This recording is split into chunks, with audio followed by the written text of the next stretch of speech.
I'm going to take you through how to do a side hang display today.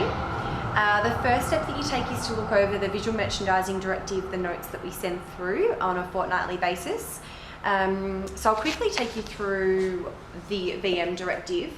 This will give you your colours and the specific garments that you need for the zone.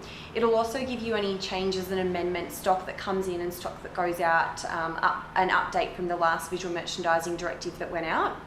It'll give you the new drop and also often a sequence of how you lay the garments out. The next step you take is to have a look at your reference image. Now these will always need to be adapted because our shops have always got different zones and different fixtures. Although if you can try and mirror the image that we've got as best as possible, it's a good starting point. Okay, so when it comes to doing a side hang display, I'll select the garments and the colourways that need to go into every zone. To give you an idea of how I work that out, I'll start off with this week's latest drop, which was this little skirt. I've got this also available in a dress, so I'm working both those two pieces into this zone.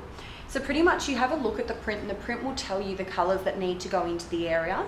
You've got a black base, so black will obviously be in the zone. I've got a lilac trim on the little owl, so that all of my lilac shades will be going into this zone. A pale green, so that will also work back into this zone. And I have also selected a cream to work into this zone because it's quite pastel-y, lots of light colours, so the cream just really lifts up the black alongside the lighter shades. So your intention when you're doing a side hang display is to always have the rack mirror imaging itself. So with that in mind, I'll start off with our two inspiration pieces. You've got your little skirt and the dress here as well. Now, if I was working with one print, then I would just put the print in the centre of the bay, although because I'm working with two, I'd put it evenly placed on either side. It's important too when you're putting the stock back out that you use this as a chance to make sure all of your garments are hung properly, in size order, smallest to largest, that they're all hung properly and presented properly with the sashes tied and buttons closed. We then assess the stock that we've got left to go in to the zone. So in this little section here, I've got one more print that I'm working with. So I'm going to pop that in the middle of the side hang. And this is also where we introduce our cream as well. Then I would count the amount of shade that I've got left to work with. So I've got one green, two lilacs, 6 blacks, and 2 creams. I really want to bring some life into the centre of the bay. So I'll start off with my other odd garment. I've only got one shade of pale green. I'll work that back in along the dress, going straight in the centre because I don't have one to go on either side. You can see this green teamed back up along the dress really brings the green and the print out.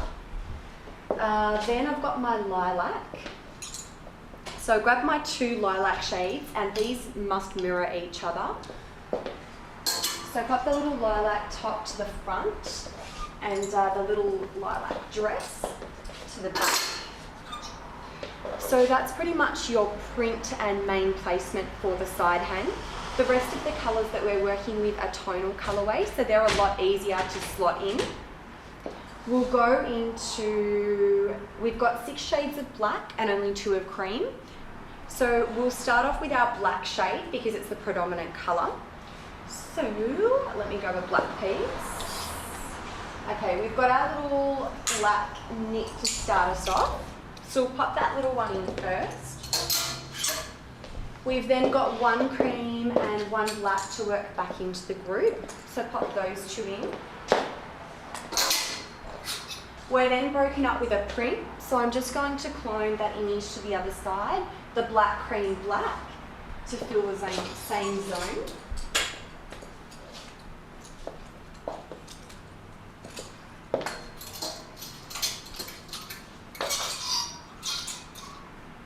Now I've still got some room on the base, so I'm going to slot a black shade in here and here.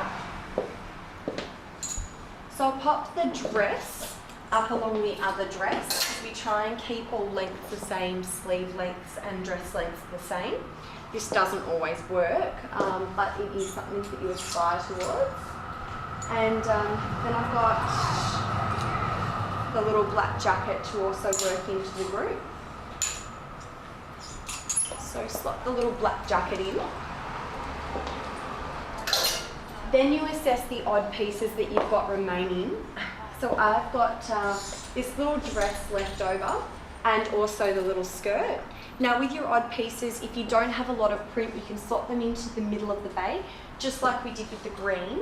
Although because we've already got a lot of print coming through the centre of the wrap, I'm going to use my 2 odd prints on either end of the bay. So I'll put the dress to the front and then the skirt to the back.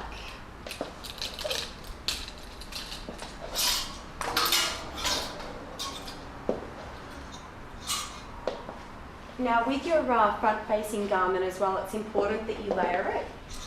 The purpose of visual merchandising is to create add-on sales through outfitting in the ways that you display the stock. So if I were to unbutton this little cardie and team it back with the little dress, the ideal intention would be the customer who likes this dress would also buy it to wear back with the cardie, and we put that on a front-facing section of the wrap. Next up, we've got to choose our product to showcase the product that we've got below. So I'll start with our inspiration skirt, this little one here. This is a great piece to use. It's new stock. It also introduces all of the colourways that we've got displayed below, and I work that little skirt back into an outfit.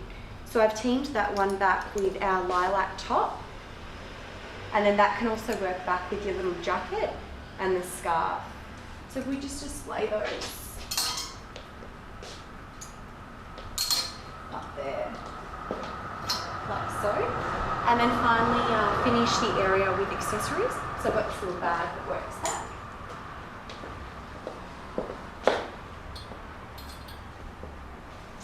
And that's how you do a side bang.